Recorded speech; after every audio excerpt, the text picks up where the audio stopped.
No one in the sector noticed the human ship arrive. That alone should have terrified the galaxy. The vessel was small, scarred, and slow, drifting near the edge of a forgotten trade route where empires dumped their problems and pretended they didn't exist. Most ships avoided this region. Pirates hunted here. Automated defense relics still woke up sometimes. And worse than all of that, something ancient had recently passed through, leaving destruction in its wake. The human didn't know any of that. Ethan Cole only knew that his sensors were screaming. Warning lights flickered across the cockpit as his freighter, Wayfarer's Luck, rattled under a wave of residual energy. He cursed under his breath and cut the engines, letting inertia carry him forward. He was a salvager, one of the quiet kind. He avoided fights, avoided politics, avoided aliens whenever possible. That was how humans like him survived on the edge of galactic space. Then his scanner locked onto a life sign. Ethan frowned. Impossible, he muttered. No ships were supposed to be here. No stations. No colonies. Just drifting debris and radiation storms strong enough to cook an unshielded hull. Yet there it was. A single biosignature, fading fast, tumbling through space amid shattered armor fragments and burnt metal. Ethan stared at the display for a long moment.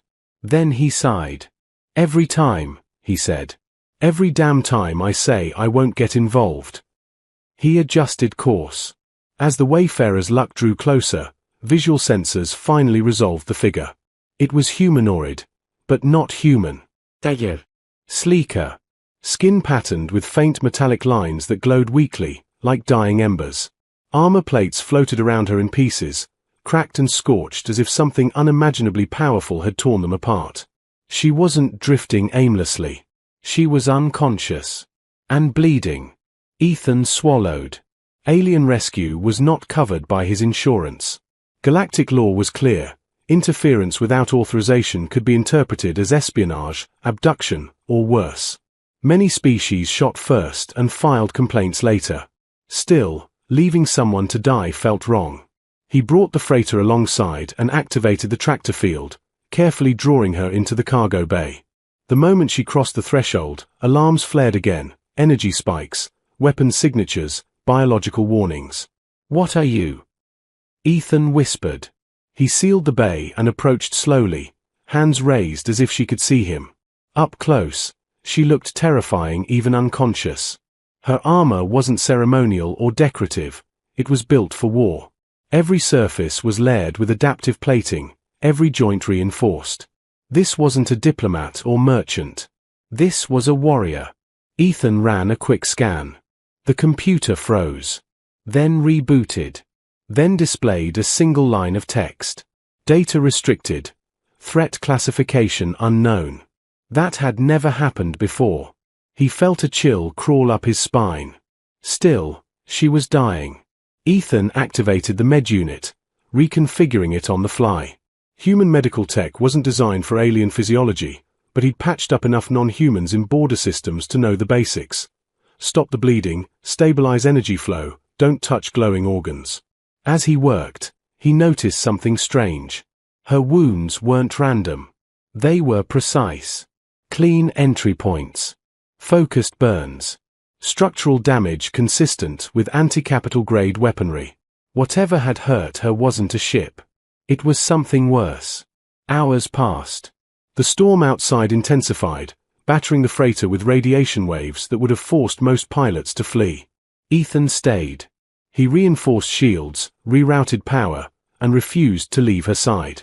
At one point, her fingers twitched. Ethan froze. Slowly, her eyes opened.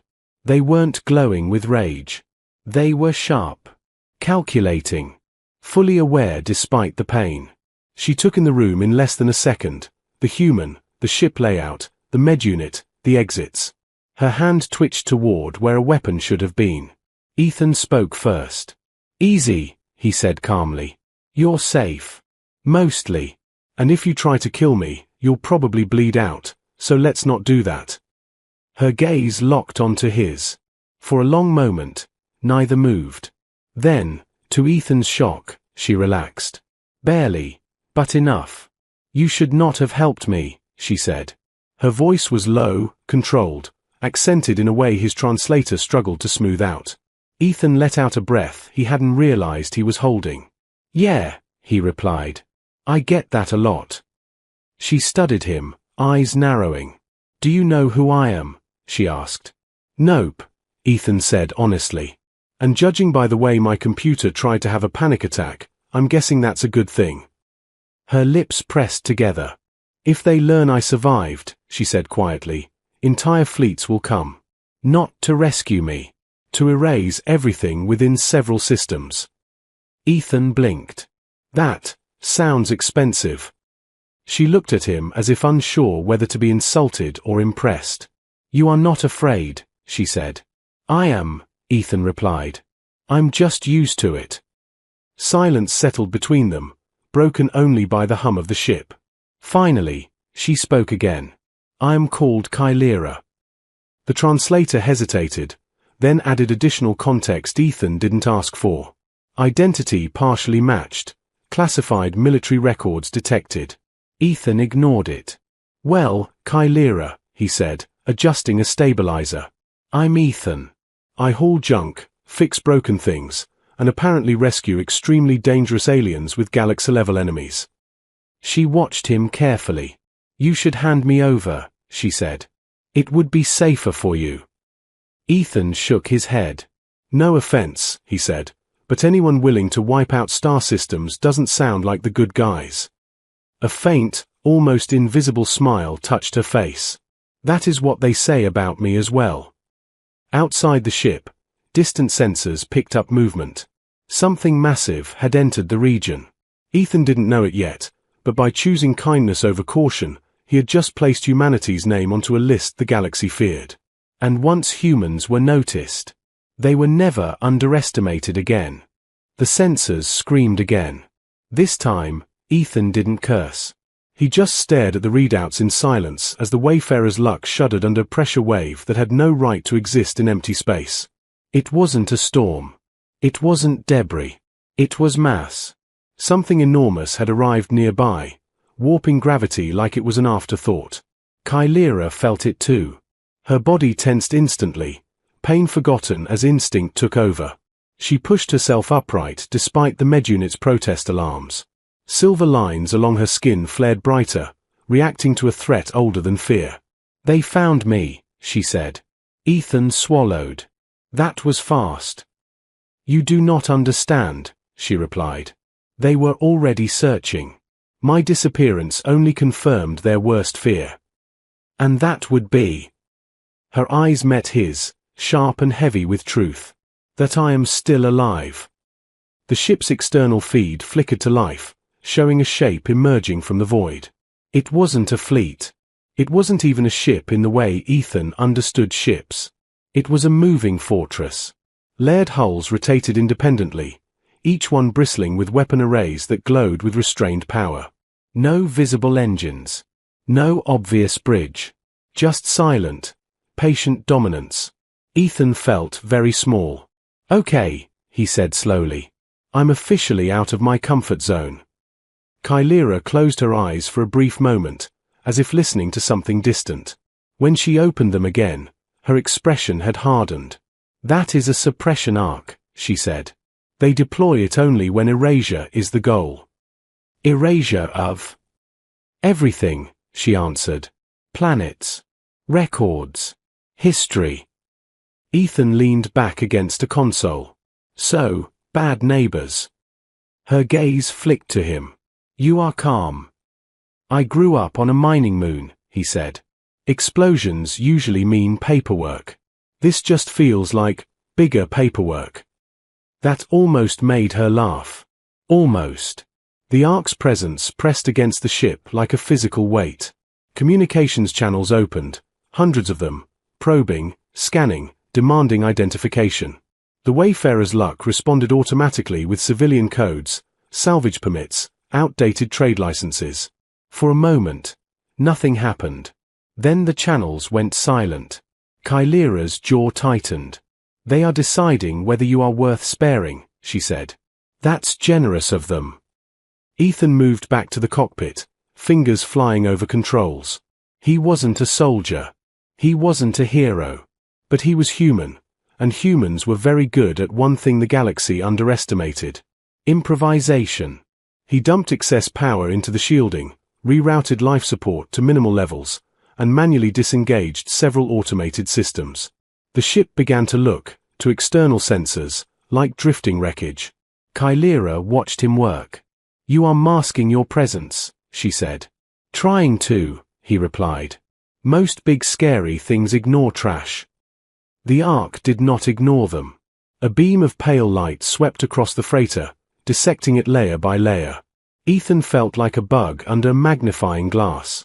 Kylera inhaled sharply. "They will find me," she said. "And when they do, they will fire." Ethan didn't look at her. "Then we move before that happens." "Move where?" she asked. "You cannot outrun an Ark." "No," he agreed. "But I can confuse it." He pulled up an old navigation chart, one most pilots avoided. A dead zone filled with sensor-eating anomalies, relic minefields, and gravitational scars left over from wars no one officially remembered. Kylera's eyes widened. "That region is forbidden," she said. "Even my kind does not enter it." "Lucky me," Ethan said, engaging the engines. "I don't read warning labels." The Wayfarer's luck lurched forward just as the Ark fired. Space bent. The beam missed them by meters, carving a glowing scar through the void. Alarms howled as the freighter dove toward the anomaly field, shields screaming in protest. Kylera braced herself, gripping a support rail. "You will die," she said flatly. "Probably," Ethan replied. "But not today." The ship plunged into chaos. Sensors went blind. Gravity twisted. Time itself seemed to hiccup. Ethan flew by instinct alone, feeling the ship rather than reading instruments. He had learned long ago that machines lied under stress, but humans adapted. Behind them, the Ark hesitated. For the first time since its creation, it slowed. Kylera felt it too. Confusion. The Ark systems were perfect. Precise. Optimized for predictable enemies and known variables.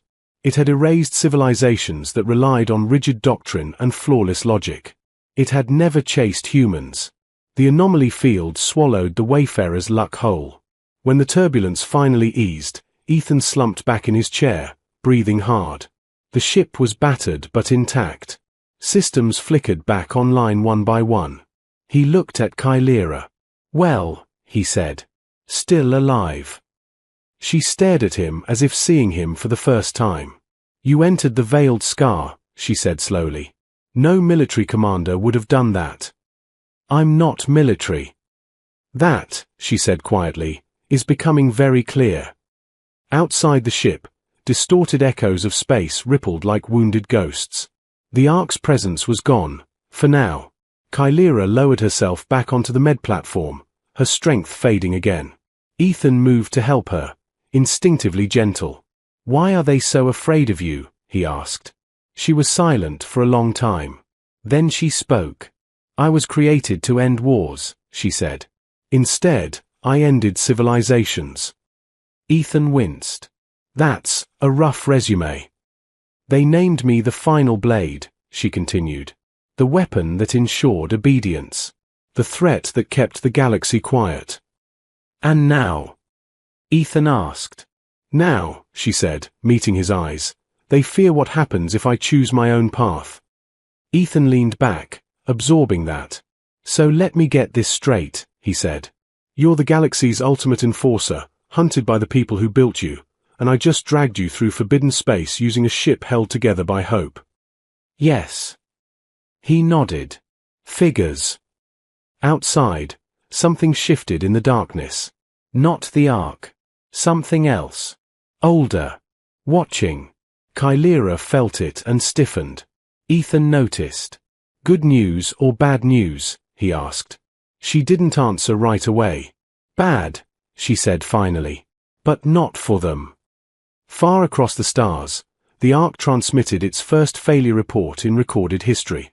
And somewhere deep in alien command networks, a new phrase began to circulate, quietly at first, then with growing unease. Human involvement confirmed. The galaxy had noticed. And it was starting to understand that this changed everything. The silence after escape felt wrong. Space was never truly quiet, but this was different. The background radiation hummed unevenly, as if reality itself was holding its breath. Ethan noticed it first, because humans were very good at noticing when things didn't feel right, even when instruments said everything was fine. Kylera noticed it seconds later. Her head lifted sharply, eyes narrowing as the faint glow along her skin shifted from silver to a deeper, warning hue. "They are still searching," she said. Ethan frowned. "The Ark?" "No," she replied. "Something older. Less organized." That didn't help his nerves. He ran a system check anyway. Engines stable. Shields bruised but holding.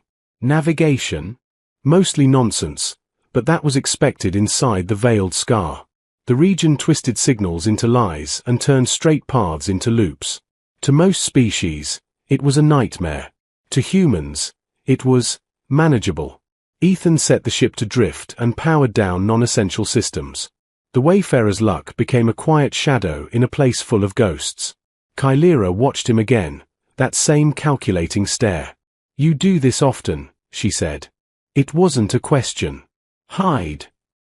Ethan shrugged. "Survive. Adapt. Fix things that shouldn't work anymore. That's kind of our thing." She considered that. "In the galaxy," she said slowly, "humans are classified as a minor species. Short-lived. Fragmented. Emotion-driven. Dangerous only in groups." Ethan chuckled. "Wow. Harsh." "It was meant as mercy," she replied. "You were not considered worth conquering." "That," Ethan said, "might be the nicest insult I've ever heard." Kylera did not smile. "You misunderstand," she said. "That classification is why they will fail." Ethan paused. "That sounds encouraging." She shifted, pain flashing across her face as her injuries reminded her they were still very real. Ethan moved to stabilize her without thinking. She allowed it. "That arc," she continued, "and the powers behind it, they believe strength comes from control. From certainty. From systems that never change." "And humans?" Ethan asked. "They believe humans break under pressure," she said. "They believe unpredictability is weakness." Ethan finished adjusting the med unit and leaned back. "Yeah," he said. "That's where they messed up." Outside the ship, something moved. Not fast. Not aggressive. Curious. Ethan's sensors flickered, showing shapes that didn't resolve properly, like shadows refusing to become objects. He swallowed. "Please tell me that's normal for this place." Kylera followed his gaze. "No," she said. "That is a watcher." Ethan blinked. "Of course it is." The watcher drifted closer, its form bending around fractured light. It wasn't a ship. It wasn't alive in any way Ethan understood. It was a relic of an earlier age, a thing built to observe wars and record outcomes long after the participants were dust. It should not have activated. "They awaken only when something significant occurs," Kylera said quietly. "Define significant," Ethan replied. The watcher projected a beam of pale symbols into space, ancient language, layered over newer translations. "Event deviation detected. Outcome uncertain. Human variable present." Ethan stared. "Well," he said. "That feels personal." Kylera's expression shifted. Not fear, not anger, but something closer to awe. "These machines do not acknowledge individuals," she said. "They acknowledge forces." "And I'm a force now?" Ethan asked. "Because my back would strongly disagree." Before she could respond, the watcher pulsed again. "Query. Why did you intervene?" The question wasn't directed at Kylera. It was directed at Ethan. He hesitated. No one in the galaxy had ever asked him that before. "I saw someone hurt," he said finally. "I helped. That's it." The watcher paused, processing. Response inadequate. Ethan snorted. Yeah, I get that a lot too. Kylera watched him closely. You do not fear consequences, she said. I do, Ethan replied. I just don't let them decide who I am. The watcher pulsed again, brighter this time. Note: human response deviates from predictive models. Then, without warning, it retreated, slipping back into the fractured dark as if it had never been there. The veiled scar grew quiet again. Kylera exhaled slowly. That machine has witnessed the fall of empires, she said. And it has never retreated uncertain. Ethan rubbed his neck. Great. Another thing watching us. She turned her head toward him. No, she said. It is watching you. That thought settled heavily between them. Hours passed. Kylera regained strength slowly, her body repairing itself in ways Ethan's medunit barely understood. As she rested, she spoke, about her past, about the war she'd ended, about how she'd been used as a symbol more than a person. They never asked what peace should look like, she said. Only how to force it. Ethan listened. That's another mistake, he said. Humans argue about peace constantly. Loudly. Sometimes violently. But we still believe it has to mean something. She studied him. You believe meaning matters more than victory. Every time, Ethan said. That was when the first encrypted signal slipped through the veiled scar. Then another. And another. Kylera recognized the pattern immediately. They are adapting, she said. They are rewriting pursuit logic. Ethan smiled faintly. Good, he said. Because that means we can trick them again. She looked at him sharply. You plan to fight? Ethan shook his head. No, he said. I plan to survive long enough that they rethink everything they know. That, more than any weapon, unsettled her. Far beyond the scar, command networks buzzed with new data. Human ships were being flagged for review. Human tactics were being reanalyzed. Human unpredictability was being logged as a potential strategic threat. The galaxy had made its first mistake when it underestimated humans. Its second mistake was giving them time. And time, humans had learned, could be turned into anything. The signal that reached them was not a threat. That was what worried Kylera most. It slipped through the veiled scar like a careful whisper, encoded with diplomatic priority seals and layered permissions from species that did not normally agree on anything. Ethan watched the message scroll across his display, brow furrowing.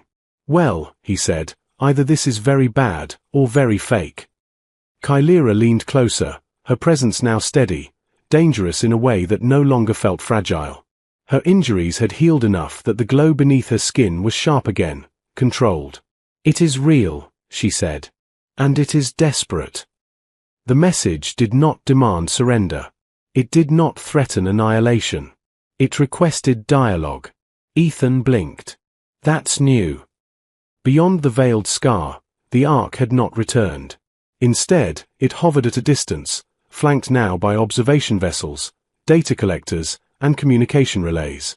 The galaxy was watching instead of firing. That alone was unprecedented. They are afraid to act, Kylera said quietly. You broke their certainty. Ethan scratched his chin. Heh. Didn't even need a speech. The message expanded into a holographic projection. Multiple alien representatives appeared, some familiar, others strange even to Kylera. Their faces showed tension, calculation, and something dangerously close to unease. You are harboring Kylera, one of them said. Return her, and your species will remain unmarked. Ethan leaned back in his chair. Unmarked, he repeated. Is that like a loyalty card thing? There was a flicker of confusion among them. You are human, another voice said. You do not understand the scale of what you interfere with. Ethan smiled faintly. That's funny, he said. Because that's exactly what every bully says right before things go wrong. Kylera watched him carefully. He wasn't posturing. He wasn't angry. He was thinking. Ethan tapped a few controls, opening shared sensor data, not just from his ship, but from dozens of human civilian vessels that had quietly repositioned around the region. Salvagers, traders, couriers, ships no one paid attention to. Until now. You've been tracking Chimera, Ethan said. But you forgot to track curiosity. The representatives stiffened as data streams began to flood their channels. Human observations, improvised models, predictive simulations written not by centralized command but by independent minds scattered across space. You see, Ethan continued, humans don't wait for permission. We poke things. We ask questions. We share notes. Chimera realized something then. They hadn't come alone. They had come connected. You classified us as weak because we're divided, Ethan said. But division is how we explore ideas fast. You rely on perfect systems. We rely on messy collaboration. One of the alien figures spoke sharply. You are weaponizing chaos. No, Ethan replied. We're just being ourselves.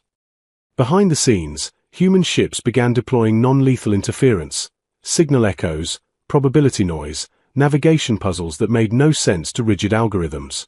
The Ark's targeting systems struggled to lock onto anything solid. Chimera felt it. Confusion rippling outward. For the first time since her creation, she wasn't the most dangerous variable in the equation. Humans were. If you continue this, another representative warned, we will escalate. Ethan nodded. Of course you will. That's what you know how to do. He leaned forward. But escalation only works when your enemy plays by the same rules. The channel cut. Not violently. Strategically. Outside, the Ark repositioned, clearly uncertain. Chimera turned to Ethan. You are forcing them to choose, she said. Between control and adaptation. Ethan shrugged. Adaptation's kind of our brand. The first shots came minutes later. Not weapons fire. Information. False targets. Ghost fleets. Sensor mirages that made entire squadrons chase reflections. Humans weren't fighting the Ark directly, they were exhausting it, forcing it to react instead of decide. Chimera watched with something like wonder. You do not seek victory, she said. No, Ethan replied. We seek imbalance. The Ark fired again, this time at empty space. The galaxy watched. And slowly, something terrifying dawned on them. Humans were not strong because they dominated. Humans were strong because they learned faster than anyone else. As the Ark system strained, a new message arrived, this one marked with an ancient seal. The Watchers. Assessment update. Humanity. Unstable influence. Recommendation. Non-erasure. Chimera exhaled. They are revising history, she said. In real time. Ethan leaned back, tired but steady. Good, he said.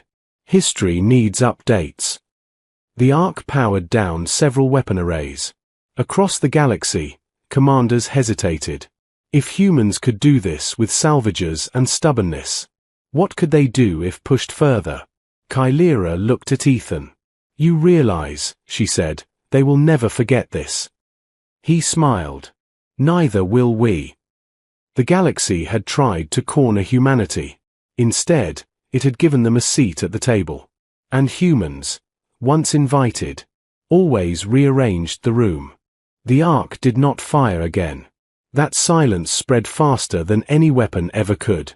Across command networks and observation arrays, analysts stared at the same impossible data. Human civilian ships, unarmed, disorganized, and scattered, had forced one of the galaxy's ultimate enforcement constructs into hesitation. Not through force. Not through intimidation. Through thought. Through refusal to behave as expected. Ethan felt the shift before he saw it. The pressure in the air eased, like a storm deciding it wasn't worth the effort. The wayfarer's luck drifted freely now, no longer hunted. Chimera stood at the viewport, watching the Ark's massive form slowly withdraw. They are standing down, she said. Ethan exhaled. Good. I was running out of clever. That is not what saved you, she replied. He glanced at her. Oh. You treated me as a person, she said. Not a weapon. Not a symbol. That broke more than their models ever could. Ethan didn't argue. Humans rarely did when someone told them something uncomfortable but true.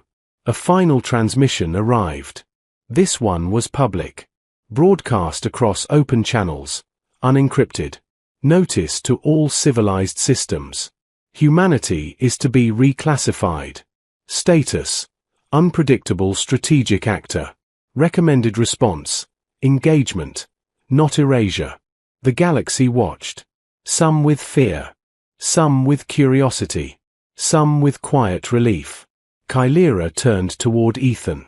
They will ask for you, she said. For humans. Councils. Treaties. Military alliances. Ethan rubbed his face. I hate meetings. A faint smile appeared, real this time. As do I, she said. The arc vanished into folded space, retreating not in defeat, but in reconsideration. The Watcher appeared one last time, its form shimmering like a memory refusing to fade. Event recorded. Humanity designation updated. Variable accepted. Then it was gone. Silence returned to the veiled scar.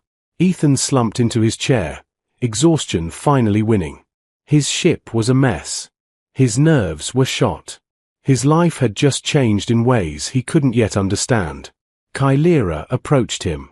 What will you do now? She asked. Ethan thought about it. I'll keep salvaging, he said.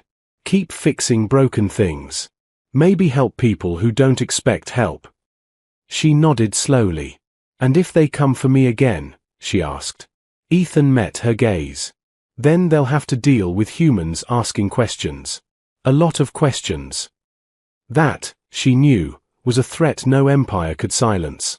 Hours later, the Wayfarer's luck exited the veiled scar, drifting back into ordinary space. News had already spread. Human channels buzzed with disbelief and pride. For the first time, the galaxy wasn't asking how to control humanity. It was asking how to understand it.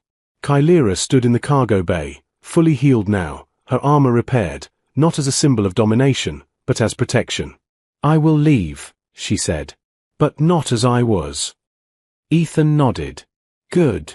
Be someone they don't know how to categorize. She paused at the ramp. You saved me, she said. Not from death. From becoming what they needed me to be. Ethan shrugged. Guess we both got lucky. She stepped into the void, vanishing into a ship that cloaked itself in light and silence. Ethan watched until it was gone. Then he turned back to his controls. The galaxy had tried to erase one human decision. Instead, it had created 1,000 more. From that day forward, whenever ancient systems encountered an unexpected outcome, whenever perfect plans unraveled, whenever rigid empires hesitated, there was a phrase they whispered in caution. Watch for the humans. Because humanity didn't conquer the galaxy. It confused it. And in doing so, it changed everything.